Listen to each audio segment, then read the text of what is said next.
ľudia, hlavne deťom, ale aj dospelým, píšu mená na ruky, na nohy, v prípade, že na nich padne bomba a budú pod troskami, aby vedeli rozoznať, že kto to je.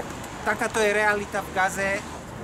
Dneska sme tu ticho, takže takýmto spôsobom, aspoň nápisom, tak svoje telo ako keby prepožičiame im, aby ich bolo vidno a aby ich bolo počuť.